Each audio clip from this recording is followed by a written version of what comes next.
इकतालीसवां दुआ।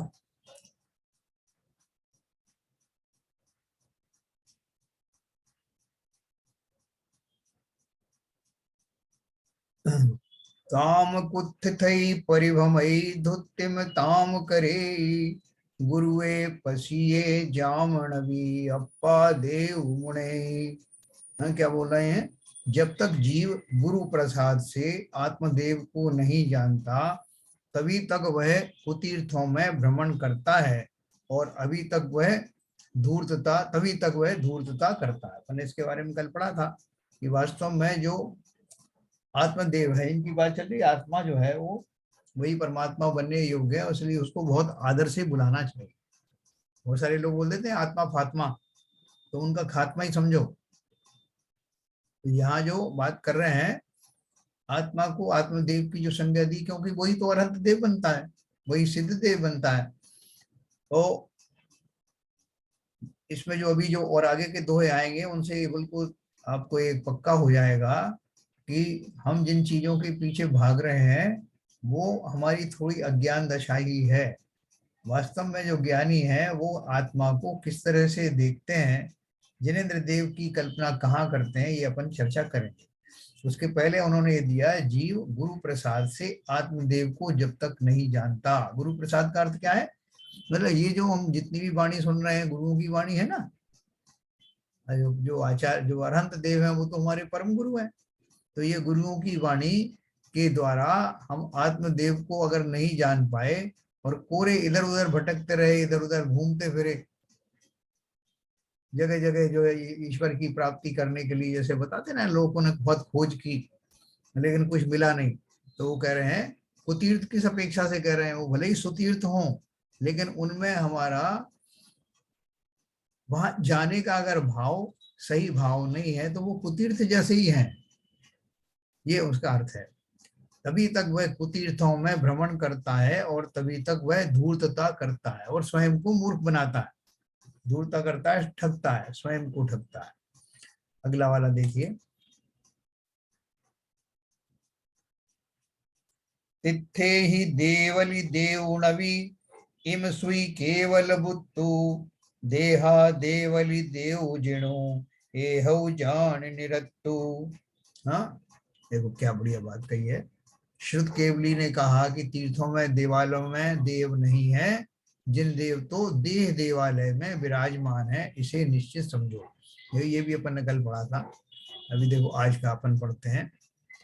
देहा देवली देव जिणु, जणु देव लई नियेई, हासौ मऊ पड़ी हाई इहु, सिद्धे भिखई भमेई।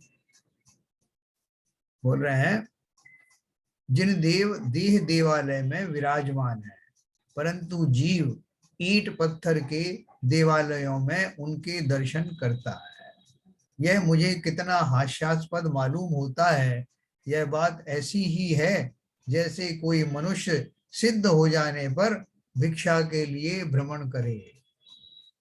स्वयं सिद्ध हो गया, जहाँ कोई आवागमन नहीं, कहीं कुछ है नहीं, शरीर तक नहीं है, और वो फिर भी भिक्षा मांगने के लिए भ्रमण करे, निरर्थक कार्य करे, और इतना उच्च हो जाने के बाद में ऐसी नीची जो है कोशिश करे, तो जैसे उसके ऊपर आपको आश्चर्य होता है, उसी तरह से ये बोल रहे हैं, आचार्य बोल रहे हैं कि जीव जो स्वयं में भगवान प्रभु बैठा है उसको छोड़ करके और ईंटों के मकानों में, मंदिरों में ईश्वर को खोजता फिरता है।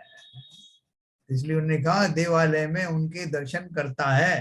देखो किस अपेक्षा से लिखा वो भी समझना, लेकिन जो फैक्ट है वो ये है, यह मुझे कितना हास्यास्पद मालूम होता है, यह बात ऐसी ही है। देखो क्या फैक्ट क्या है, हम दर्शन करते हैं तो दर्शन नहीं करेंगे, हम मंदिरों में चैत्यालयों में जाते हैं, इतने सारे मंदिर बने हैं, अकृत्रिम चैत्यालय बने हैं, जगह जगह देवों के विमानों में मंदिर बने हैं, और वहां उनके दर्शन किए जाते हैं। तो फिर ये क्यों लिखा है यहाँ पर कि ये जीव जो है इधर उधर भटकता फिरता है, देव देवालय में विराजमान जो आत्मदेव है, जिनेन्द्र देव है, उनकी तो अनुशंसा करता नहीं और इधर उधर भागता फिरता है।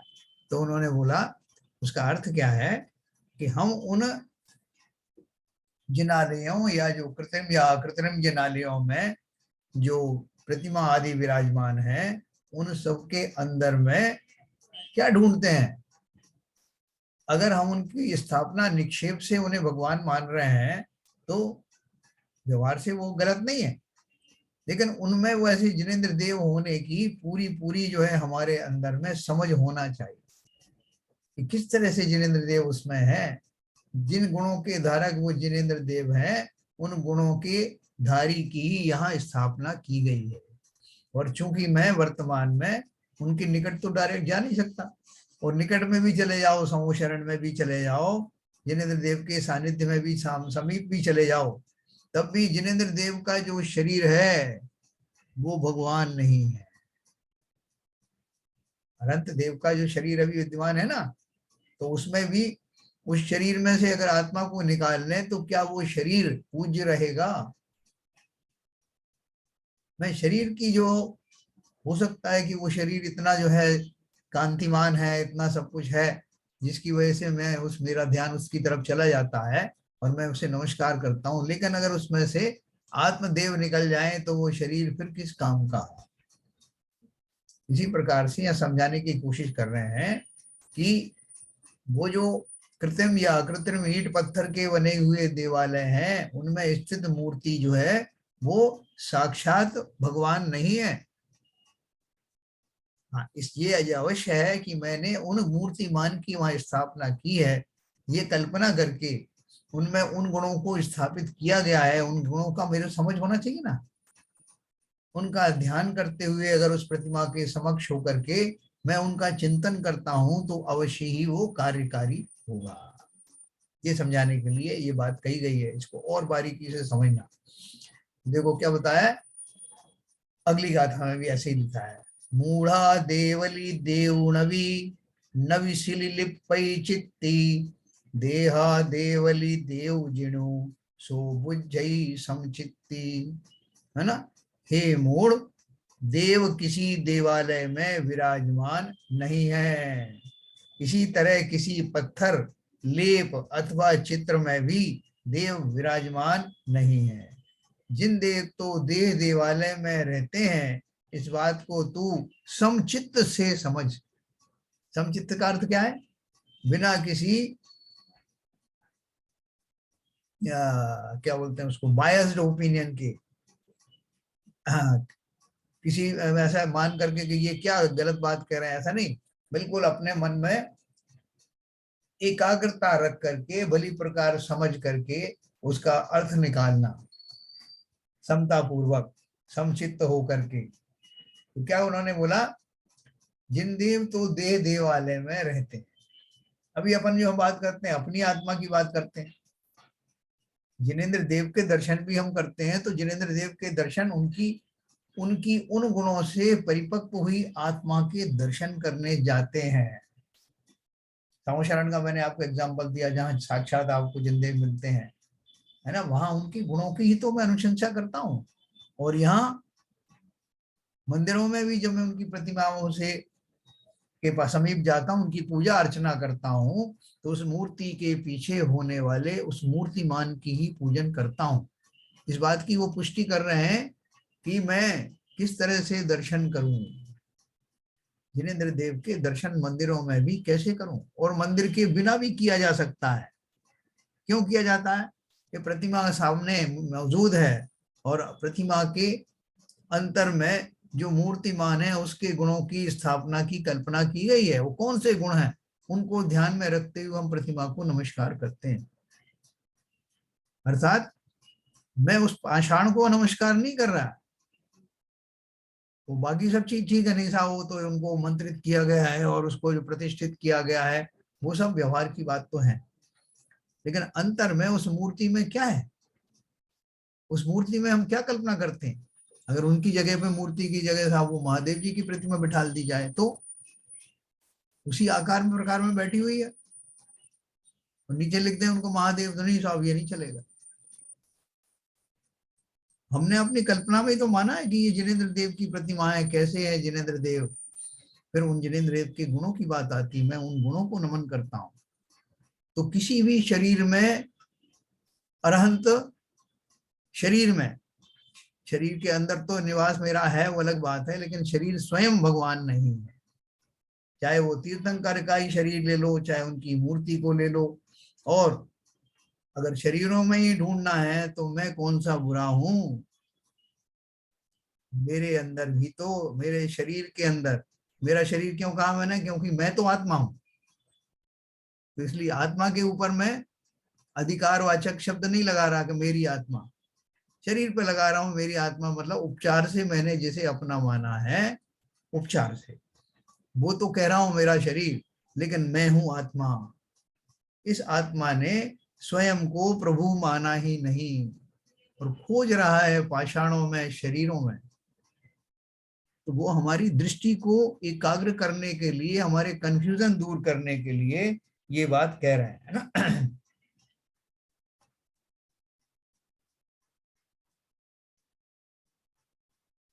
हाँ, तिथई देवली, आगे बढ़ूंगा मैं। देव किसी देवालय में विराजमान, अपन इसके ऊपर पूरा वो करेंगे, चिंतन करेंगे इसके ऊपर में, समीक्षा करेंगे इसकी। हे मूढ़ देव किसी हे मूढ़ देव किसी देवालय में विराजमान नहीं है, इसी तरह किसी पत्थर, लेप अथवा चित्र में भी देव विराजमान नहीं है। हम उनका एक प्रतीक स्वरूप मान लेते हैं, है ना, और उस प्रतीक का इसलिए हम जो है प्रशंसा करते हैं, इसलिए अनुमोदना करते हैं, बहुमान करते हैं कि उस चित्र या मूर्ति के प्रति के पीछे जो मूर्तिमान है, जिसका वो चित्र है, उसके गुणों की याद हम उन क्षणों में करते हैं। जिन देव तो देह देवालय में रहते हैं, है ना, मैं आत्मा हूं ना, देह देवालय में है ना, वो अरहंत देव भी जब शरीरधारी होते हैं तो उनके, अपन अरहंत की बात कर रहे हैं, जब वो देह के अंदर स्थित है तब भी उस देह के अंदर होने वाला जो आत्मदेव है वही तो वास्तव में देव है। इस बात को तू समचित्त से, है ना, बिना किसी भेदभाव के, बिना किसी बायस्ड ओपिनियन के, समता से सुन और समझ, किस अपेक्षा से ये बात कही जा रही है। अगला देखो, अगला दोहा भी इसी तरह का है। तिथई देउली देव जिणु सब भी कोई भने, देहा देउली जो मुणई सो बहु को भी हवे। सब कोई कहते हैं कि जिन देव तीर्थ में और देवालय में विद्यमान हैं, परंतु जो जिन देव को देह देवालय में विराजमान समझता है, ऐसा पंडित कोई विरला ही होता है। तो कितनी बड़ी बात कही उन्होंने। उन्होंने तो हमारी जो समझ है उसको ही चैलेंज कर दिया।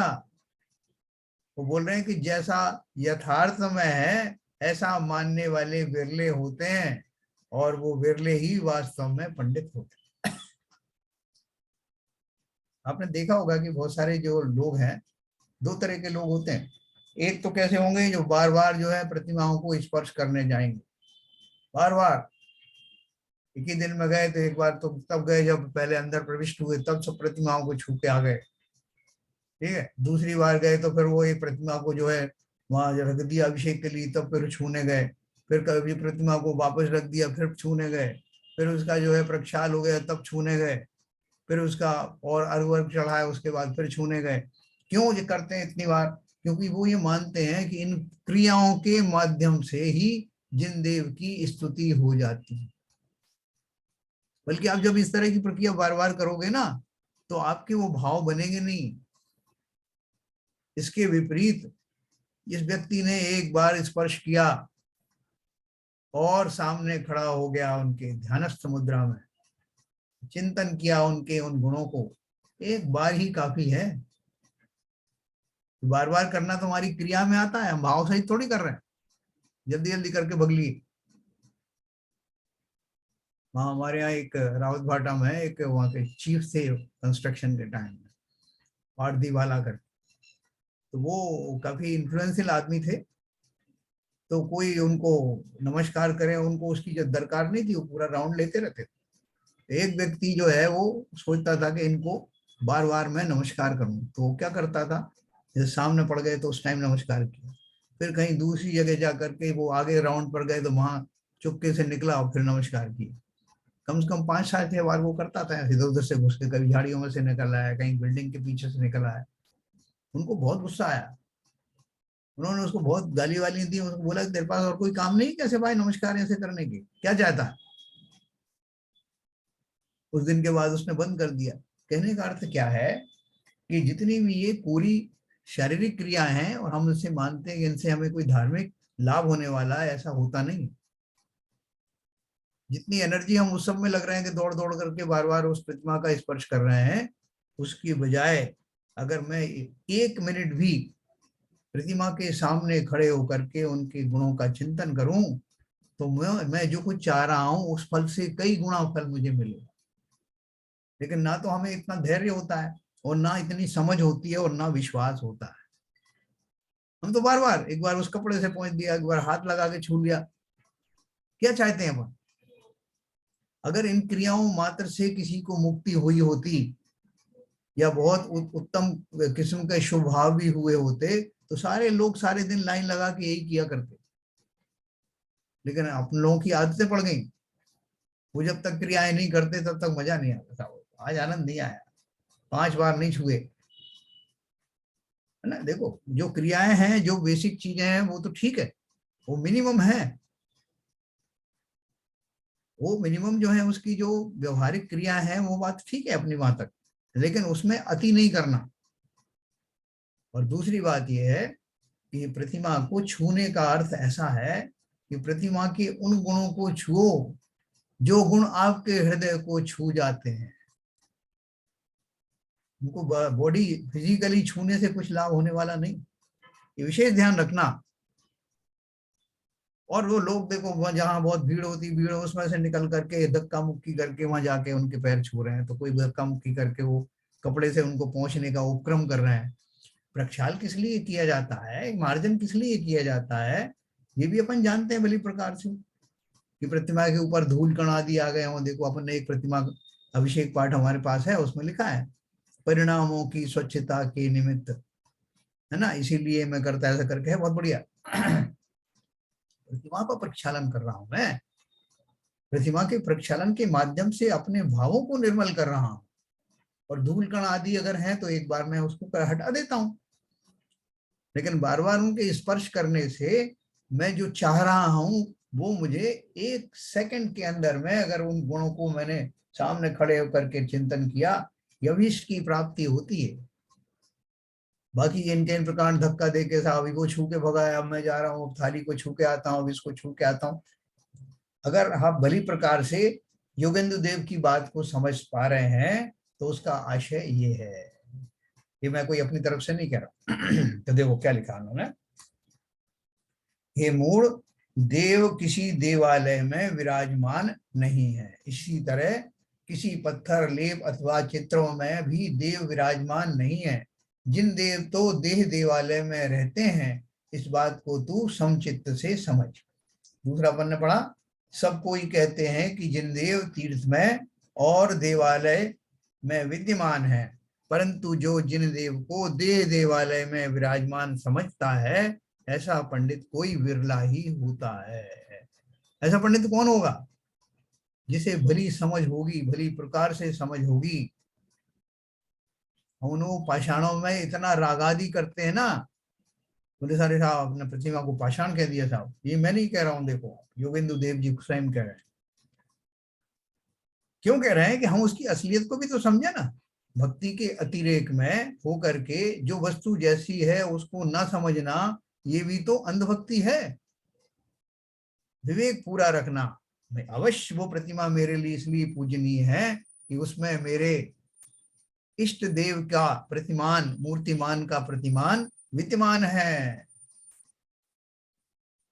सामूहिक रूप से जो पंच कल्याणक आदि के द्वारा उसमें जो स्थापित किया गया है नाम निक्षेप से और मूर्ति निक्षेप के द्वारा, वो स्थापना निक्षेप के द्वारा उन्हें मैंने अरहंत माना है।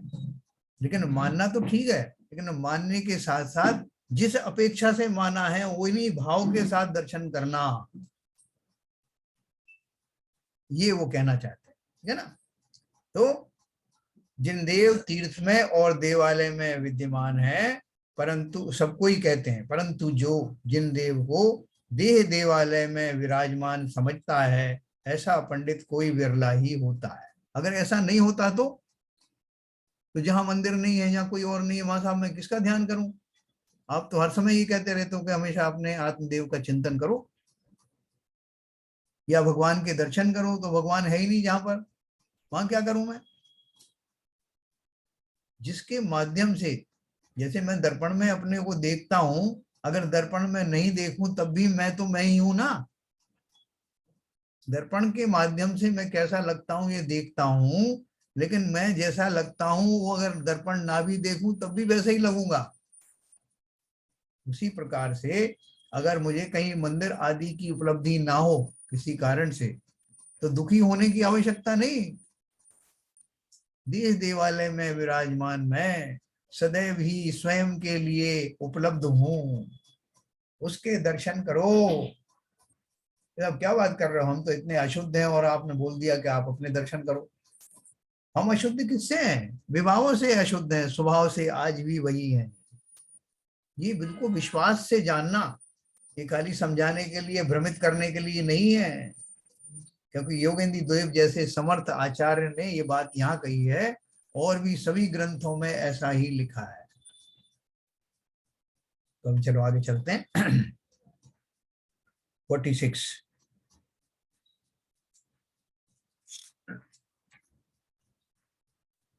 जय जर मरण करी लयऊ, तो जिये धम्म करे, धम्म रसायनु पियई तू, जिम अचेरा अजरा अमर होई। है ना, ऊपर के दोनों दोहे अपन ने समझ लिए ना। देव विदेवालय में विराजमान नहीं। अब देखो आगे, हे जीव, यदि तू मरण से भयभीत है तो धर्म कर, धर्म रसायन का पान कर, जिससे तू अजर अमर हो सके। अब इसका अर्थ समझो क्या है। कोई इसका अर्थ ये निकाल सकता है कि अगर मुझे मरने से डर लगता है तो मैं मर ना जाऊं, इसके लिए मैं धर्म के मार्ग में जुट जाता हूं कि भैया मेरी मृत्यु ना आ जाए। मैं महामृत्युंजय जप का वो जाप करने लगता हूँ, और कोई कोई सी रसायन खाने लगता हूँ जिससे मैं अजर अमर हो जाऊं। लोग बोलते हैं अमृत एक ऐसी औषधि है जिसको पीने के बाद में जीव मरता नहीं। लेकिन अपन सब जानते हैं कि मृत्यु टाली नहीं जा सकती। जो जन्मा है वो अवश्य ही मरता है, चाहे वो कौन से ही रसायन पी ले, कितने पी ले। देवों को अमर की नाम से वो दिए ना संज्ञा, उसमें अपन पढ़ते हैं ना वो जो मंगल पाठ वगैरह सुन। अमर, अमर का मतलब है भक्तामर का मतलब तो अपन जानते हैं, लेकिन वहां अमर का शब्द जो है देवों के लिए दिया, जो स्वर्ग के देव हैं वो अमृत का पान करते हैं। लेकिन अमृत का पान करने के बाद भी लंबी आयु तो अवश्य कह सकते हो, लेकिन आयु तो उनकी भी वहां समाप्त होती है। इसलिए संसार में कोई संसारी जीव कोई भी अजर अमर नहीं है। तो यहाँ उन्होंने क्या कहा, यदि तू जरा मरण से भयभीत है, जरा माने बुढ़ापा, और मरण से भयभीत है कि ये मुझे नहीं चाहिए, तो ऐसा तो हो नहीं सकता कि जन्म तो आप लेते रहो, लोगे, एक जन्म ले लिया, बार बार तो जन्म तब ये हुआ जब मरण होता है बीच में। लेकिन अगर किसी ने एक बार जन्म ले लिया तो उसका मरण कभी ना हो, ऐसा तो हो नहीं सकता। इवन जिनेन्द्र देव का जो शरीर है वो भी जन्म लेने के बाद एक बार तो मरण को प्राप्त होता है ना, जिसे हम निर्वाण कहते हैं। ये बात अलग है कि उसके बाद से उनका जन्म मरण दोनों समाप्त हो जाते हैं। तो यहाँ जो मरण का भय कहा ना, जरा और मरण का भय, उसका अर्थ ये नहीं है कि भाई साहब जिंदा मैं जन्म तो ले लिया, मैं मरूं नहीं। यहाँ अर्थ ये है कि ये जन्म मरण का भी एक रोग जैसा ही है जो निरंतर जीवों के साथ चलता रहता है। अगर मैं इस प्रक्रिया से भयभीत हूं, है ना, एक टाइम के मरने की बात नहीं है, जन्म मरण का जो मेरा सिलसिला है, अगर मैं चाहता हूं कि वो बंद हो जाए, तो धर्म रसायन का पान कर, अमृत रसायन का नहीं, जिससे तू अजर अमर हो सके। हमारे जिनेन्द्र देव, हमारे सिद्ध देव अजर अमर है ना। तो धर्म के मार्ग पे चल करके हो सकता है। अगला देखिए, धम्मु न पड़ियई होई धम्मु न पोथा पिछियई, धम्मु न मढ़ी ए पैसी धम्मु न मत्था लुंचियई। देखो बहुत बड़ी बात है, पढ़ लेने से धर्म नहीं होता, पुस्तक और पिच्छी से भी धर्म नहीं होता, और किसी मठ में रहने से भी धर्म नहीं है, तथा केश लौंच करने से भी धर्म नहीं कहा जाता।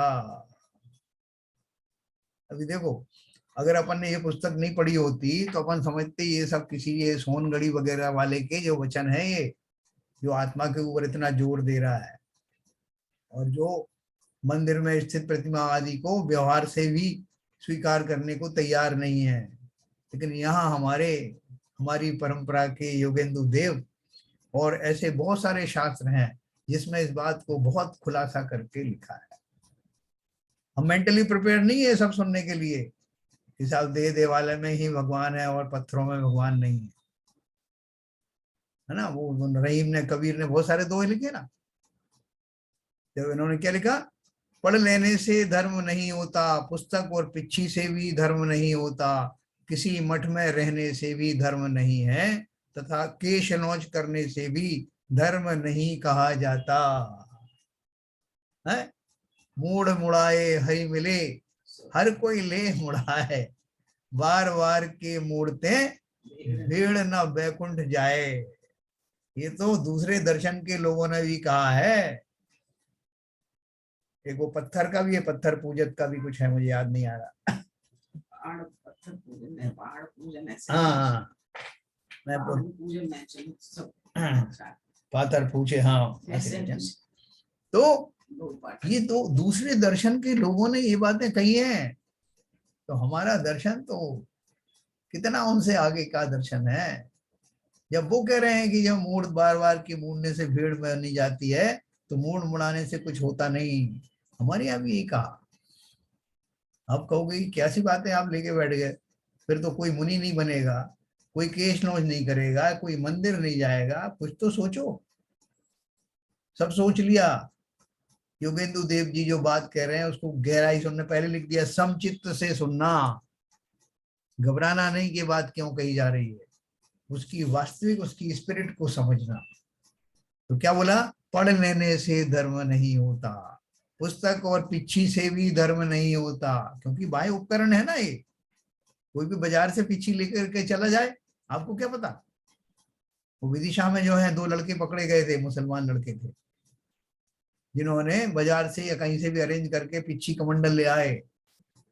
उनको मालूम था जैनी लोग जो है वो बहुत आदर देते हैं, भोजन की व्यवस्था तो होती है और आदर भी बहुत मिलता है, और कोई आपकी आलोचना करने वाला नहीं, क्योंकि सब डरते हैं कि मुनि की आलोचना क्यों करना, नरक चले जाओगे।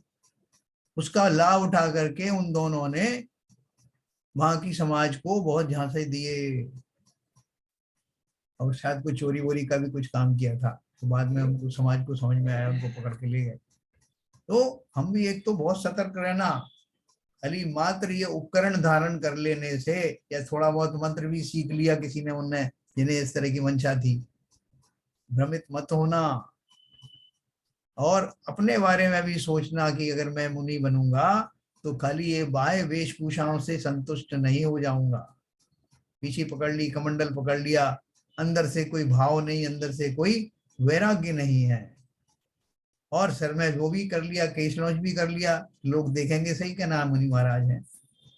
इसलिए उन्होंने बहुत क्लियर दिया है, पढ़ लेने से धर्म नहीं होता, पुस्तक और पिच्छी से भी धर्म नहीं होता, किसी मठ में रहने से भी धर्म नहीं होता, तथा केश लॉन्च करने से भी धर्म नहीं कहा जाता। ये सब बाह्य क्रियाएं हैं, उनको देख करके भ्रमित बिल्कुल नहीं हो जाना। देखो देखो देखो देखो महाराज आ रहे हैं, कैसे पता लगा महाराज? अरे आप दिखता नहीं है आपको, हाथ में क्या है उनके, कमंडल है, पीछी है, और देखो सिर घोट मोट है, और क्या चाहिए? ये तो स्वरूप है भगवान का, पंच परमेष्ठी में से जो मुनिराज हैं उनका स्वरूप है ये। तुम कैसी बात करते, करो नमस्कार। तो परीक्षण में समंत भद्र ने बोला था ना, बिना परीक्षा के मैं भगवान को भगवान नहीं स्वीकार करता हूं। समंतभद्राचार्य ने जिन्होंने वो लिखा था रत्नकरण शाब्काचार, उनसे कहा गया था ना कि इस प्रतिमा को नमस्कार करो, इस पिंडी को नमस्कार करो। उन्होंने कहा भैया मैं परीक्षा प्रधानी हूं, हर किसी को नमस्कार नहीं करता, मैं पूरी पूरी परीक्षा करके ही करता हूं। फिर भी उनको फोर्स किया राजा के लोगों ने, तो उन्होंने कहा कि ये पिंडी अगर मेरे नमस्कार को सहन कर जाए तो मैं बहुत बढ़िया बात है। तो मुझे सहन कर जाएगा हमारा तो क्या है? बोले देखो अभी करता हूँ। उसने चंदा प्रभु भगवान का उन्होंने चिंतन किया, पूरी तन्मयता के साथ चिंतन किया और परोक्ष में उनको ही नमस्कार किया। अंगूठी में था ना उनको। हाँ अंगूठी में भी था ऐसा बताते। और फलता है वो पिंडी फट गई और उसमें से चंदा प्रभु भगवान की प्रतिमा प्रकट हुई। ये प्रसिद्ध घटना है ना। तो अगर हमारे भावों में दम है तो हम जंगल में भी, शून्य में भी भगवान की प्रतिमा प्रकट कर लेंगे। वो प्रकट क्या कर लेंगे? हमारे तो अंदर ही हम स्वयं ही भगवान हैं, उसका चिंतन कभी भी कहीं भी बैठे बैठे कर सकते हैं। जरा सा सर झुकाया और देख लिया, है ना, प्रभु की मूर्ति रहती है सदा अंदर, जरा सर झुकाया और देख लिया। अपनी आत्मा के प्रति इतना बहुमान रखना। जो हम मंदिर मारे मारे फिरते हैं ना, घूमने, अरे साहब वो बहुत दिन से दर्शन नहीं, वो किस लिए जाते हैं हम? क्योंकि हमें इस बात का विश्वास ही नहीं है कि मेरे अंदर ही ऐसी शक्ति उत्पन्न है, मैं वैसा ही हूँ। और ऐसा विश्वास न होने के कारण अपन इन सब बातों को काल्पनिक मान लेते हैं या किसी रेफरेंस विशेष का मान करके मारे मारे फिरते हैं। मैं इसका अर्थ ये नहीं है कि हम मंदिर आदि ना जाएं या इस तरह के तीर्थों में ना जाएं, ये नहीं है। जहां भी जाएं ये ध्यान रखना, नमस्कार करने वाला भी मैं ही हूँ, जिसको नमस्कार किया जा रहा है वो भी आत्मा ही है। मंदिरों में स्थित ये प्रतिमाएं ये भी प्रतीक हैं उस आत्माधारी की। इसको बहुत पॉजिटिव वे में समझना। व्यवहार से क्या है और अंदर से निश्चय से क्या है, जब तक हम इसको भली भांति नहीं समझेंगे हम बड़े कंफ्यूजन में रहेंगे। जो आपने सारी व्यवहारिक क्रिया तो बाधित कर दी और आप बोल रहे हो कि नहीं वो करना भी है, कभी बोलते हो नहीं भी करना है। तो इसका अभी अपन डिस्कस करेंगे क्या करना है क्या नहीं करना। ठीक है, अभी एक और मैं पढ़ता हूं फिर अपन डिस्कस करेंगे। राय रोसवे परिहरिवि जो पाणि वसे, सो धम्म विजन उत्तियौ जो पंचम गईणे। पंचम गई माने पंचम गति। जो राग और द्वेष दोनों को छोड़कर निज आत्मा में वास करता है उसे ही जिनेंद्र देव ने धर्म कहा है। ये इसका सार है जो अपन ने अभी तक चिंतन किया। वह धर्म पंचम गति को ले जाता है। जो जगह जगह अपन जो है, अरे साहब वो फलानी चौबीसी के दर्शन किए कि नहीं, और हम की किए नहीं सर, आपने क्या किया बताओ? मैंने दौड़ दौड़ के 5 चौबीसी के दर्शन करके आ गया। ये सब जो हमारी जो धारणाएं हैं वो धारणाएं किस लिए हैं? कि एक आदमी तो एक नीचे ही बैठा हुआ, एक ही मंदिर में उसने दर्शन किए, पूजन किए और भरी भांति उसमें भक्ति में खो गया, और दूसरा दौड़ता फिर रहा है जैसा वो ये पहाड़ी और दूसरी पहाड़ी और तीसरी पहाड़ी। और तुमने किया नहीं सब 3 चौबीसी का? तुम क्या करके आए? सबको हाथ लगा के आए साहब, सबको नमस्कार करके आए, सबको चावल चढ़ा के आया। उस भाग दौड़ में तुम्हें 1 मिनट भी मिला जिसमें तुमने अपने आप को एकाग्र चित्त से उन परम देव के गुणों को नमस्कार किया हो? मिला टाइम क्या? अरे साहब कैसी बात करते हो, कहाँ टाइम मिलता? चावल बीच में खत्म हो गए थे तो फिर चावल लाया, फिर उसको उसको साफ करने लगा और सबको दौड़ दौड़ के मैंने सब किया। और दौड़ दौड़ के मैंने कितने जी मारे उनका मैं हिसाब नहीं दूंगा, वो सब किया मैंने। और आप एक ही मंदिर में बैठे रहे, बताओ आपने कितना कम पुण्य कमाया हो, मैंने कितना कमाया। इस सब का जो है ना, ये उन्होंने जो दिया है, जो राग और द्वेष को दोनों को छोड़कर निज आत्मा में वास करता है उसे ही जिनेंद्र देव ने धर्म कहा है। धर्म की परिभाषा क्या है? स्वभाव में बने रहना ही धर्म है। हर वस्तु का, आत्मा का ही नहीं, छहों द्रव्यों का अपने स्वभाव में बना रहना ही उस द्रव्य का धर्म है। वह धर्म पंचम गति को ले जाता है। मैंने वही नहीं किया जिसके कारण भटक रहा हूं। जिस घड़ी जिस क्षण जहां भी मैं स्थित विराजमान हूं वहां ही अपने स्वभाव में जब जब प्रविष्ट होता हूं धर्म हो जाता है। ठीक है, अभी मैं आपको अनम्यूट करूंगा, फिर अपन बात करते हैं।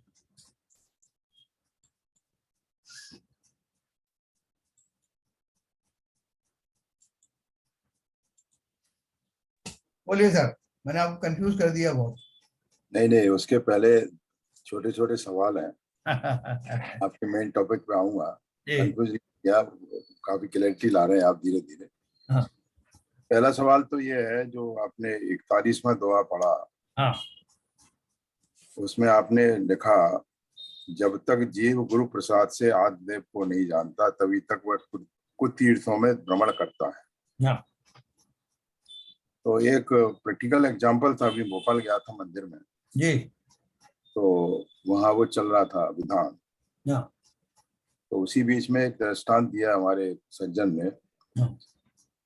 क्या मंदिर में अगर दर्शन करने आते हैं जिनेन्द्र देव के, बजाय उनका गुणगान करने के, अगर उनसे अब कोई अपनी अपेक्षा करके कुछ मांग करते हैं, तो उस समय जिनेन्द्र देव भी आपके लिए खुदेव के रूप में है। ये सिमिलर।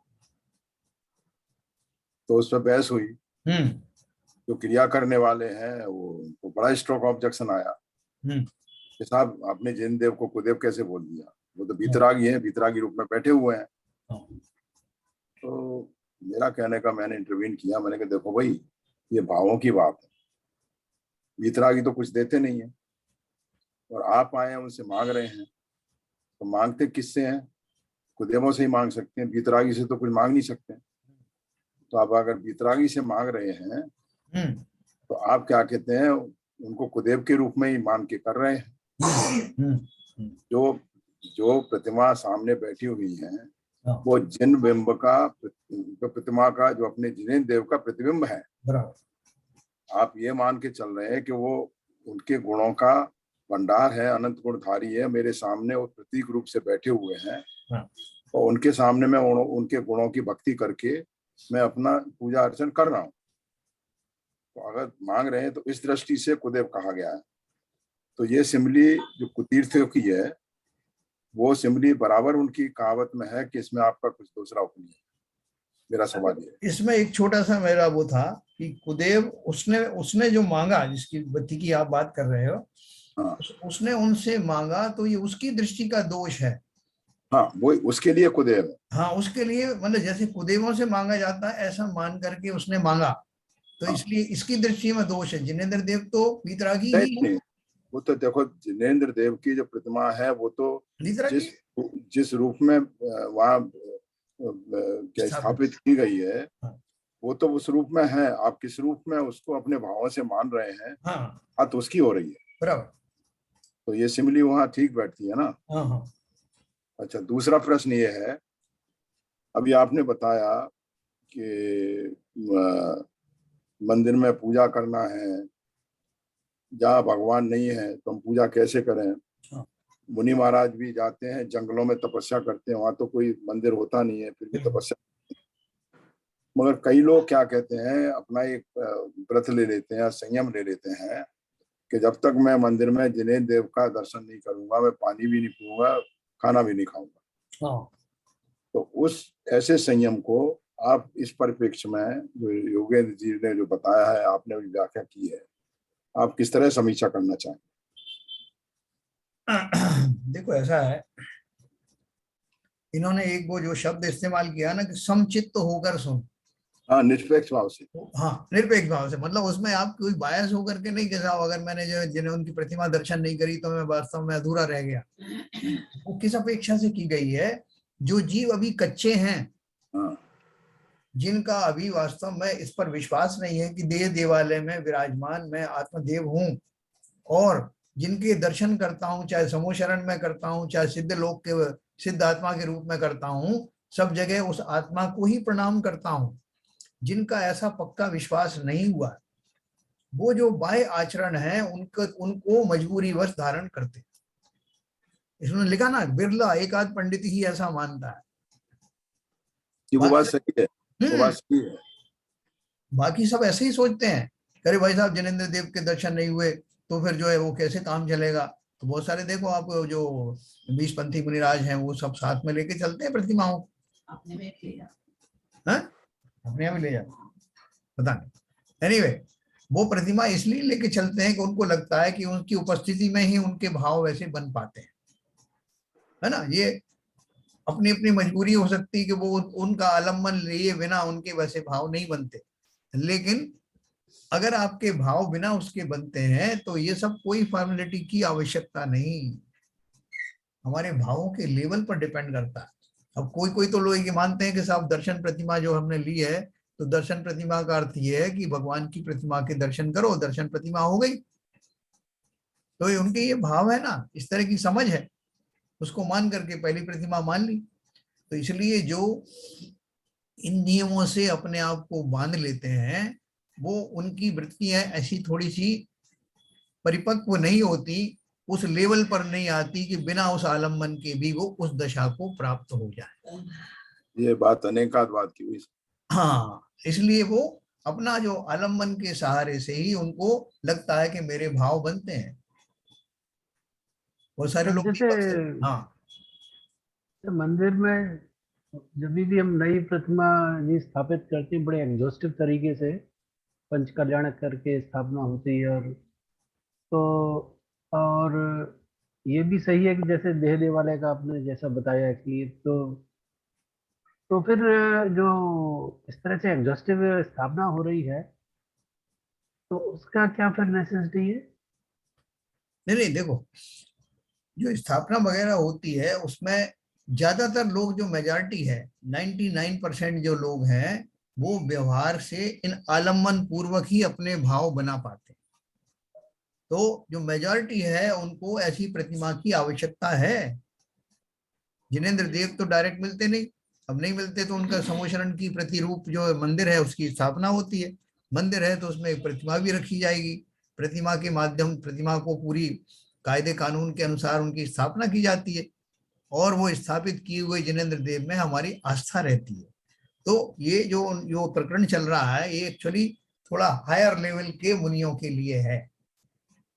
जो नीचे की भूमिका में हम सब श्रावक लोग हैं और ये सब हैं, उनके लिए ये सब मजबूरियां हैं। हम आलम्बन काफी दूर तक चलता है, छठवें गुणस्थान तक भी सब आलम्बन चलते हैं, प्रवृत्ति रूप से नियम संयम भी होते हैं, लेकिन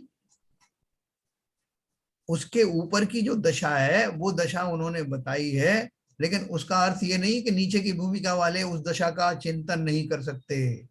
नहीं, वास्तव में कहा जाए तो ये मजबूरी नहीं कहना चाहिए, ये व्यावहारिक व्यवस्थाएं हैं, ये साधन है अपने भावों को साधक बना के इनको हम उन शुभ भावों में आके शुद्ध भाव की तरफ आगे बढ़े। हाँ देखो, मजबूरी इस सेंस में कह सकते हैं ना कि हमारे भाव अभी उत्कृष्ट जाति के हुए नहीं, इसलिए हमारे लिए व्यवहार रूप से ये आलम्बन आवश्यक है। नहीं, वो तो इसलिए तो इतने बृहत रूप से पंच कल्याणक में उनके कल्याणक बना के सूर्य मंत्र से उनको मंत्रित किया जाता है सारी प्रतिमाओं को, समझे। और मंत्रित करके और मंदिर में उसका फिजिकल रूप में उसकी पॉजिटिव एनर्जी भी होती है चारों तरफ। ये सारी जो बातें हैं जो हम व्यवहार से करते हुए पाए जाते हैं, ये तो क्यों करते हैं ये भी मैंने आपको बताया, लेकिन उनको ना करने का जो मतलब है उसका अर्थ ये है कि जो प्रक्रिया जो क्रियाएं मैं कर रहा हूं उन क्रियाओं को उस निश्चय से जोड़ के करना। उनके भावपूर्ण, मतलब ऐसा नहीं है आधा लेके हाँ, ये सब बेकार की चीजें मंदिर के दर्शन में क्यों करो। हाँ, इनको दोनों तरह से जोड़ना कि जिन प्रतिमा का मैं ये चिंतन कर नमस्कार कर रहा हूँ, जिनके दर्शन रोज कर रहा हूँ, वो किसकी मूर्ति है, वो कौन है, वो कौन महावीर स्वामी है, उनमें क्या गुण थे। तो आप बोलोगे साहब रोज रोज तो वो बात है, क्या चिंतन करें हम, तो इसलिए रोज हाथ पैर जोड़ के चले जाते हैं। जब रोज आप स्पर्श कर सकते हो तो रोज चिंतन नहीं कर सकते क्या? सही बात है ना, चिंतन करने वाला तो जीव ही है ना, शारीरिक क्रियाओं को अपनी क्रिया कैसे मान रहे हो भाई। नहीं, दूसरी बात यह भी है साहब, जैसा प्रैक्टिकल रूप से जिस प्रतिमा को सूर्य मंत्र से मंत्रित करके और मंदिर के गर्भगृह में स्थापित किया है, मंदिर बनाया है, तो उसका एक प्रैक्टिकल एग्जाम्पल ये भी है कि वहां पर कितनी पॉजिटिव एनर्जी रहती है, वो तो हम महसूस करते हैं ना। यस, तो कुछ ना कुछ तो है, ऐसा कुछ नहीं ना है कुछ कि वो, क्या, बहुत कुछ है। नहीं बहुत कुछ है, पत्थर की मूर्ति नहीं है केवल। तो वहां पर वो भाव बनते हैं, तो सुर मंत्रित हुई है, तो वास्तव में वो कुछ है, और उसको, उसके गुणों को सामने रखते हुए हम अपने आप को अब कनेक्ट करेंगे तो ही सही भक्ति है, नहीं तो पैर छूने से कोई मतलब नहीं। देखो, इसी बात का ये प्रकरण जो है मोक्ष मार्ग प्रकाशक में बहुत अच्छे से दिया है कि बहुत सारे लोग भक्ति इतनी करते हैं वो प्रतिमा से लिपट जाते हैं, बिल्कुल जैसे अपने बच्चे से लिपटते हैं ना, वैसे ही उतने ही राग से, भक्ति के राग से लिपट करके प्रतिमा से, और ये अनुराग दिखाते हैं, रोने लगते हैं। वो आपने देखे नहीं होंगे, ऐसे ऐसा जो है उनको उनके साथ में व्यवहार करते हैं। तो वो जो उसको हटाने के लिए बात कही जा रही है कि ऐसे व्यक्ति जो उस प्रतिमा में ही सब कुछ कल्पनाएं कर रहे हैं, उनके लिए कहा गया है कि भैया भगवान पाषाण में नहीं है। अब समझना एक बात। क्वेश्चन था मेरा, एक क्वेश्चन था मेरा जन साहब यहाँ पे। बोलिए बोलिए। तो जैसे हम लोगों को शुरू से ये बताया गया कि भाई मंदिर जाओ, दर्शन करो, अभिषेक करो, पूजा पाठ करो, थोड़ा दान धर्म करो, तो निश्चित रूप से उसका प्रभाव ये है कि हम लोगों को ज्यादा ज्ञान ना होते हुए भी मंद कसाई होने से जो थोड़े बहुत तो हमारे को हमारे पुण्य कर्म अर्जित हो जाते हैं, और उससे हमारे लाभ मिलता रहता है, और ये परंपरा से चला आ रहा है जी। और आदमी कर रहा है। लेकिन आज जो बात योगेंद्र देव जी कह रहे हैं, या जो बात वास्तव में असली बात है, हाँ। वो बात को तो कहीं कोई खुलासा कोई करता ही नहीं है, कहीं कोई किसी डिस्कशन में खुलासा होता ही नहीं है। नहीं, उसका कारण ये है, चलन। चैलेंज जो मैं समझ रहा हूँ, ये जो ग्रंथ है ये लिखा गया है वास्तव में उस दशा के लिए लिखा गया है जो छठवें और सातवें गुण में मुनि हैं, हाँ।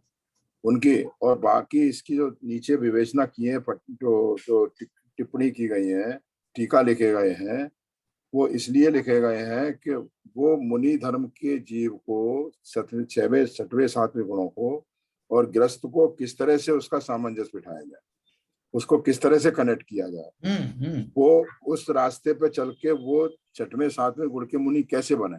बराबर। तो सारे ग्रंथ की जो विवेचना हुई है वो दोनों चीजों का ब्रिज है, दोनों चीजों का ब्रिज है। एक व्यावहारिक व्यवस्था जो हमारे संस्कार पड़े हुए हैं बचपन से, हमारे जो माँ बाप ने, हमारे समाज ने दिए हैं कि मंदिर में जाओ, पूजन करो, दर्शन करो, और इन क्रियाओं में मंद कसाय रख के पुण्य कमाओ, ये वास्तव में ये आज की वास्तविकता है, और इसलिए इस चीज को कोई बताता नहीं है। मगर जो मुनि संघ होते हैं, जो आचार्य के संघ होते हैं, जब आचार्य जी का मुनियों को दृष्टांत होता है, प्रवचन होता है, तो ये बातें वहां पर बिल्कुल स्पष्ट आती हैं। मुनियों आचार्यों के जो प्रवचन होते हैं उसमें बाई एंड लार्ज ये चीजें डिस्कस नहीं होती हैं, जो मैं समझता हूँ। बिल्कुल सही कह रहे हो। अभी आप देखो, जैसे आज विधान हो रहा था, बहुत सारे ऐसे अनजान लोग भी आए दर्शन करने, जिन्हें यही नहीं पता था कि ये कौन से भगवान है। इन प्रतिमा बनी हुई है, उनका हाथ जोड़ना है, बस यही मालूम है, उसमें से चावल लेना है, वो डाल देना है, 2 कटोरियों में कुछ पानी रखा है, उसमें कौन से में क्या रखा है उसको ज्यादा सोचने की जरूरत नहीं, गंदोदक से हाथ धो लो, और जो जल है उसको सिर पे लगा लो, कुछ भी बिना विवेक के सब वो क्रियाएं कर रहे हैं जो परंपरा से करते चले जा रहे हैं। उन्होंने जो देखा सुना है वैसा कर लिया, उनको जरा भी नहीं पता कि भगवान किसे कहते हैं, कितने भगवान हैं, कहाँ रहते हैं वो, ये भगवान, ये प्रतिमा है, इनमें भगवान कैसे है, कोई मतलब नहीं। ऐसे 99% तो जैनी मिलेंगे आपको। तो उनको समझाने के लिए नीचे की भूमिका में बताते हैं कि भैया जिनके दर्शन कर रहे हैं समझ तो लो क्यों कर रहे हैं, इस पत्थर में भगवान नहीं है, ये मूर्ति का, वो मूर्तिमान का प्रतिबिंब है जिनमें वो गुण है। तो बोले कौन से गुण है, फिर उसे गुण बताए जाएंगे। तो ये जो योगेंद्र देव ने जो बात कही है, न केवल हम जैसे लोगों को समझाने के लिए जो क्रियाओं में ही मस्त हो रहे हैं, बल्कि बहुत से मुनि भी बन गए हैं, तब भी उनको बाह्य क्रियाएं, बाह्य आचरण का ही महात्म्य आता है, महिमा नहीं आती स्वयं की।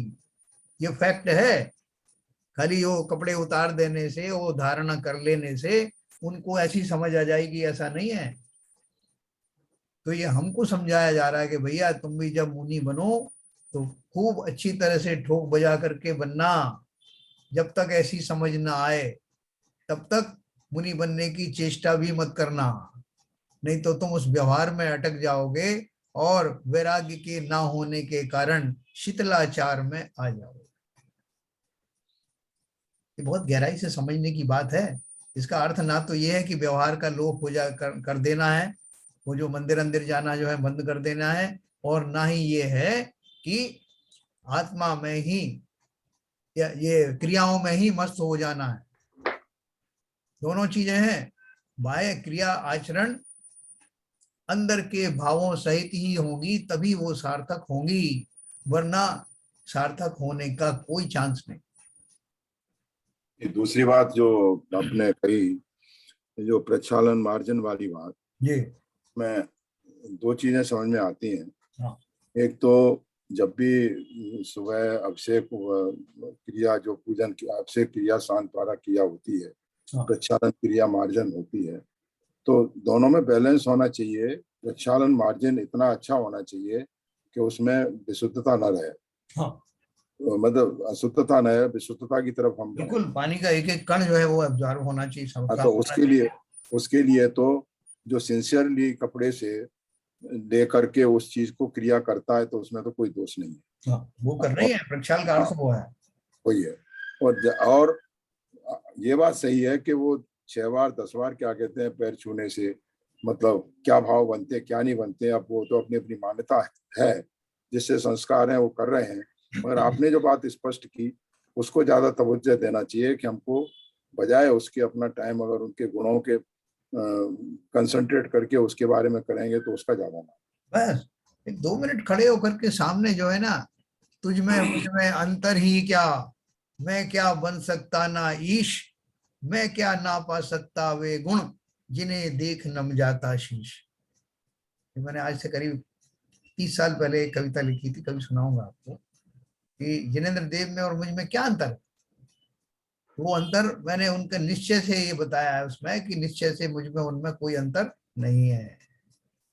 इन भावों के साथ बंटू बन करो ना रोज आकर के, आपको आनंद आ जाएगा। फिर आपको ये भागने दौड़ने का नहीं रहेगा, साहब मैं फलानी चौबीसी को भी छू के आ गया, डिमकी को भी आ गया। फिर एक आदमी एक जगह बैठ के और पूरा कर रहा है ध्यान से, सोचो पुण्य में कितना फर्क आएगा, है ना। हम इस बात को समझते नहीं गहराई से, इसलिए ये सब जो बातें आज हमको सुनने को मिली। क्या ललित जी? जी बिल्कुल सही बात। हाँ सर इसमें मेरा भी क्वेश्चन था एक। हाँ, बोलिए। मतलब जैसे अपन फिर कितना तीर्थों में ध्यान देना चाहिए, जैसे अपन तीर्थों के लिए गए थे, सही बात है, और तीर्थों में वंदना भी वाकई में इतने सारे भगवान होते हैं, हाँ हाँ और एक ये भी है कि फिर इतने सारे भगवान की रखने की जरूरत क्या है, जैसे मंदिर में भी है, एक भाव ही बनाना है तो एक ही मूर्ति काफी है, फिर वो 15-20 मतलब मूर्ति रख के सब दिमाग डिस्टर्ब तो होता है सब चीजों का, ये भगवान ये है ये भगवान है, और वाकई में एक ही भगवान का ध्यान करने से ज्यादा अच्छे से होगा, और 15 को सोचूंगा आज इसका करूँ, वो एक कंफ्यूजन हमेशा रहता है। और कंफ्यूजन के अलावा आप बीच में जो है जा रहे हो तो आपके चावल खत्म हो गए, साहब एक इतनी बेदी वो मिल गई, मेरे चावल खत्म हो गए, तो अभी क्या करते हैं? चावल खत्म हो गए तो चावल के विकल्प में मन फंस गया। जी अभी इतना चढ़ा रहे थे, फिर एक एक चावल चढ़ाने लग गए। तो प्रैक्टिकल आपको बता रहा हूँ मैं, एक एक चावल चढ़ाने लग गए, फिर यहाँ देख रहे हैं किसी से चावल मिल जाए तो ये चढ़ा दूं। उन विकल्पों के समय में आपने क्या चिंतन किया, क्या वंदना की उनकी? मात्र छू करके वो चावल का एक कण चढ़ाने का भाव लेकर के घूमते फिरे। ये मैं आपको बिल्कुल फैक्ट बता रहा हूँ जो योगेंद्र देव जी ने कहा उसके आधार पर। इस पर जो संजय जी ने प्रश्न किया है, हाँ उसका जो थोड़ा सा अगर विचार करें, हाँ तो वास्तविक सामाजिक जीवन में क्या होता है, एक एक मंदिर में 3-3 4-4 वेदियां होती हैं, एक एक वेदी पर कई कई प्रतिमाएं होती हैं, 6 प्रतिमा 8 प्रतिमा 10 प्रतिमा 12 प्रतिमा, जहाँ समाज का बहुत बड़ा बाहुल्य है, जहाँ बहुत समाज इकट्ठी है। तो क्यों होती है? उसका कारण यह है कि समाज के लोगों का जो दान का भाव बनता है, दान के भाव में ला करके वो प्रतिमाएं लेके आते हैं, और वो अगर उनको स्थापित ना किया जाए तो समाज में विरोधाभास शुरू होता है, फिर विकृतियां पैदा होती हैं। तो उसको देखते हुए वो एक कंपल्सन, वो इतनी वेदियां बनानी पड़ती हैं, इतनी मूर्तियां स्थापित करनी पड़ती हैं। तो ये सामाजिक व्यवस्था का ये कंपल्सन है। मगर वास्तव में देखा जाए तो एक मंदिर में एक मूर्ति या जो है वहां पर रखी जाए, उससे भी उतने ही भाव बन सकते हैं जितनी 10 वेदियों से होते हैं। ये बात तो सही है, मगर ये हमारा सामाजिक कंपल्सन है और कुछ नहीं। देखो आपने जो कंपटीशन भी है, सब कंपटीशन भी है। मतलब देखिए, कंपटीशन कहो या भावना कहो, मैंने एक्सक्लूसिव वर्ड यूज नहीं किए हैं। मैं तो एकदम एक बैलेंस्ड रूप में इसमें एक और चीज ऐड करिए आप। आपने जैसे कहा है वो सही है कि मूर्ति के भाव होते हैं बिठाने के या उसके जैसे भी हैं, लेकिन अगर आप मंदिर बनवाने चले हैं तो बिल्डिंग भी बनेगी जी। और दान देने वाले केवल मूर्ति बिठाने का ही काम करेंगे। यस। बाकी उनके लिए दान कहाँ से आएगा, जमीन के लिए दान कहाँ से आएगा? तो आप यहीं से रिकवर करते हैं। जी सर, बराबर, बिल्कुल सही कह रहे हैं। वही है आरपी जैन साहब, है तो एक सामाजिक व्यवस्था का ही रूप ना ये आखिर में। उसके अलावा नहीं, वो प्रैक्टिकल व्यवस्था का रूप तो यही है, और यहाँ जो बात चल रही है वो एक्चुअली दूसरी चल रही है, मुनियों की और धर्म ध्यान की बात चल रही है यहाँ पर। Yes yes yes.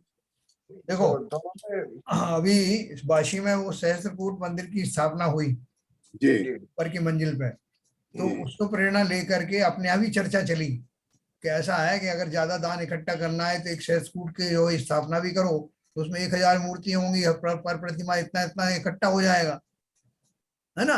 उसके पीछे दान मांगने की वृत्ति भी है और साथ में ये भी है कि मंदिर भव्य बने, जगह जगह उसमें प्रतिमाएं हों, तो देखने में भी सुंदर लगेगा। लोग वंदना करने आएंगे तो उनको कम से वंदना करने में आधा 1 घंटा लगेगा, उनको भी लगेगा बहुत बड़ा तीर्थ था। अरे आप वो ये प्रैक्टिकल रूप त्रिलोक तीर्थ देख लिए थे ना। हाँ। उसमें कितनी 1008 प्रतिमाएं हैं। कहाँ पर? त्रिलोक तीर्थ बड़ा गांव का। हाँ, बड़ा गांव बना है अभी। हाँ, जो बना है ऊपर तक, उसमें कितनी प्रतिमाएं हैं। तो वो प्रतिमाएं क्या कहते हैं, सब सारी 1-1 लाख रुपए, 1.5 लाख रुपए की छोटी छोटी प्रतिमाएं। बड़ी प्रतिमाएं तो अलग है। तो वो एक पैसा भी मंदिर के लिए आया उस बहाने, और मंदिर भी भव्य बना। तो ये सारी सामाजिक व्यवस्था का ही रूप है सर। ये सब मिक्स जो है वो चीजें होती हैं। तो मंदिर बनाने की अपनी जो है वो कारण होते हैं, बड़ा और छोटा बनाने के। लेकिन यहाँ चिंतन की अपन बात कर रहे हैं, हाँ। चिंतन की अपेक्षा, साधना की अपेक्षा से अपन बात कर रहे हैं। आपने सीवीजन साहब ने ही कहा कि सामाजिक व्यवस्थाओं के अनुसार इसमें सब कुछ शामिल हो गया। वो जो हम स्थापना करते हैं, मंदिर बड़ा से बड़ा भव्य बनाते हैं, वो सब अपनी जगह पर है। लेकिन क्या एक कोने में बैठा हुआ व्यक्ति, एक मंदिर में भी नहीं बल्कि एक कमरे में बैठा हुआ व्यक्ति, क्या उतना उत्कृष्ट चिंतन नहीं कर सकता जो इतने भव्य मंदिर के अंदर किया जा सकता है? ये एक विचारणीय प्रश्न है जो योगेंदु देव ने, जिसका हमको खुलासा किया। बिल्कुल कर दिया इन्होंने तो। आप जो है देह देवल में विराजमान जो आत्मा है उसका ध्यान नहीं करके आप पत्थरों की बात कर रहे हैं बस। हाँ, उनका कहने का अर्थ वही है। भगवान के जो गुण हैं, अनंत दर्शन, अनंत वीर, ज्ञान है कितना, उनकी तो बात सोच भी नहीं सकते हम। कितने रोमांचकारी शब्द हैं। अनंत चतुष्टय के धनी तुम ही हो सरताज, मुक्ति वधु के कंत तुम 3 भुवन के राज। इतने उच्च कोटि के भाव लाते ही जीव जो है विफल हो जाता है, भक्ति में भर जाता है। और वो ऐसे भक्ति के भाव दौड़ते भागते हुए नहीं प्रकट होते, वो एकांत में एक जगह बैठकर कंसंट्रेट होकर ही प्राप्त हो सकते हैं। आप बोलो साहब बहुत बड़ा मंदिर था, मैं तो भाग भाग के ऐसा चिंतन हुआ मेरा कि मजा आ गया। इन जनरल तो ठीक है, लेकिन ऐसा उपयोग कंसंट्रेटेड नहीं हो सकता। जैसे आप एक दिन बता रहे थे ना, शंकर जी की वंदना हो गई, अब एक दिन में सवेरे से शाम तक सब वंदनाएं कराए। हाँ, और एक पे 5 मिनट किसी पे बैठे नहीं बैठे। इसलिए और ज्यादा टिके जहां पे ज्यादा लिखा था, जहां इतने करोड़ उपवासों का फल मिलेगा, वहां थोड़ी देर और रुक करके पढ़ा मैंने उस पत्थर को, कम से कम पढ़ने से ही मिल जाए। करोड़ों में एक शामिल हो, मैं भी है ना। चलिए, तो मैं कुछ बात समझा पाया। ये अपना योगेंदु देव की जो अनुरचना है उसके बारे में मैंने प्रयास किया। अपन कल थोड़ा सा और पढ़ेंगे, 1-2 दिन में ये बात पूरी होगी। लेकिन ये अद्वितीय है, ये चिंतन, ये जो बात कही गई है हर एक को हजम होने वाली नहीं। बिगनर्स के लेवल से बहुत ऊपर की बात है जी हाँ, असल। लेकिन अपन को ये ध्यान में रखनी है, ध्यान में तो लेकिन रखनी आपने इतनी आपने प्रखर कर दी है, जी। धीरे धीरे धीरे नहीं, बात असली ये है कि जो आज हम जिस अवस्था में हैं, ग्रस्त में हैं, तो इन चीज को ध्यान में रखते हुए आज की व्यवस्था को, सामाजिक व्यवस्था को हम नकार नहीं सकते हैं। हमें सामंजस्य बिठा के हमको उसके साथ चल के और इन भावों को और उत्कृष्ट बनाना है, उसका प्रयास करना है, असली बात। वही दर्शन करो तो क्या भाव से करो, यस, ऐसे भाव हों कि वो जब तक मुझे ये हकीकत नहीं मालूम पड़े तब तक मैं उन प्रतिमाओं में ही उलझा रहूंगा। नहीं, उसके साथ में मेरा बार बार कहने का मतलब ये है, हमारे को ये क्वेश्चन भी रहना चाहिए कि हम निश्चयवादी बन के और घर में ही बैठ के मंदिर जाना ही छोड़ दें और सोचें ये तो मुझे बस आत्मचिंतन ही करना है, चाहे भले ही चिंतन नहीं हो रहा है, ना तो मंदिर गए और ना घर में ही कुछ किया, हम कहीं नहीं रहे। आपने सही कहा। गृहस्थ की अवस्था में आलम्बन बहुत आवश्यक है। वही बात कह रहा हूँ सर, क्योंकि बहुत आपने सही कहा, इस बात से बहुत सारे लोग भ्रमित भी हो सकते हैं। यस, मैं इस बात पे स्ट्रेस कर रहा हूँ कि आज ग्रस्त होते हुए जब तक हमारे भाव उतने उत्कृष्ट नहीं बने जो छठवें सातवें गुण स्थान में मुनियों के होते हैं, तब तक हमारा वो आलम्बन रखना, उसमें श्रद्धा रखना और अपनी क्रियाओं के उच्च भावों से वास्तव में करते रहना, वो बहुत जरूरी है। ऐसा नहीं हो इसको सुन के योगेंद्र जी के प्रवचनों को एक टूल मिल गया, उनको एक बहाना मिल गया और अपने मंदिर जाना छोड़ दिया। अरे मैं इतना जाऊंगा, इतना टाइम वेस्ट करूंगा, उतने घर में पालती मार के चिंतन करूंगा, और मालूम पड़ा चिंतन में बात कर रहे हैं, आज ये हुआ, आज वहां जाना है, आज वहां करना है, और 1 घंटे का टाइम हो गया, आज मेरा चिंतन पूरा हो गया। That is the biggest danger of this particular aspect. बिल्कुल सही कह रहे हो। वो उसी तरह से निश्चयवादी इसी तरह बनते हैं निश्चयवादी। मैं मतलब मैं स्पष्ट भाषा में नहीं कह रहा हूँ, डिप्लोमेटिकली आप सब लोगों के सामने मैंने अपने विचार इसलिए व्यक्त किए। 100% सही है। अपन ने दोनों बातें करी कि दर्शन तो उनके करना है जो भी हम करते आ रहे हैं, लेकिन हमारा जो लक्ष्य है उसमें स्पष्टता होनी चाहिए कि देह में, देवालय में भी, और उन प्रतिमाओं के, जिनकी प्रतिमाएं हैं, उनके गुणों का लक्ष्य मेरे मन में है। यस, दोनों का बात रख करके सारी क्रियाएं करो ना, किसने मना किया? बैलेंस बना के हमको उसी रास्ते पर चलना है जब तक हम ग्रस्त हैं। बिल्कुल बिल्कुल बिल्कुल 100% सही है। चलिए साहब, समय हो गया। कल भी अपन ये जारी रखेंगे और इस बात को अपन बार बार प्रयास करेंगे कि हमारा ये बैलेंस जो है बना रहे, उसमें कहीं हम इसमें गफलत में ना आ जाए। ये इसको कल क्या कहते हैं, थोड़ा टाइम ज्यादा निकाल के हमारे जितने भी स्वाध्यायी हैं जैसा, उनकी सबकी प्रतिक्रिया लीजिए इसके ऊपर। हाँ, बहुत जरूरी है। बराबर। चलिए, ये बहुत बहुत इम्पोर्टेंट। कल अपन और करेंगे, परसों भी करेंगे जिनवाणी स्तुति। मिथ्यातम नाश वेको ज्ञान के प्रकाश वेको आपा पर भास वेको भानु सी बखानी है। छहु द्रव्य जान वेको बंध वेधि भान वेको स्वपर पिछान वेको परम प्रमाणी है। अनुभव बताए वेको जीव के जताए वेको काहू न सताए वेको भव्य और आनी है। जहाँ तहाँ तार वेको पार के उतार वेको सुख विस्तार वेको यही जिन वाणी है। हे जिनवाणी भारती तोय जपू दिन रैन, जो तेरी शरणा गए सो पावे सुख चैन। जिनवाणी के ज्ञान से सूझे लोकालोक, सो वाणी मस्तक धरो सदा देते हैं धोख, सदा देते हैं धोख। जिनवाणी माता की जय।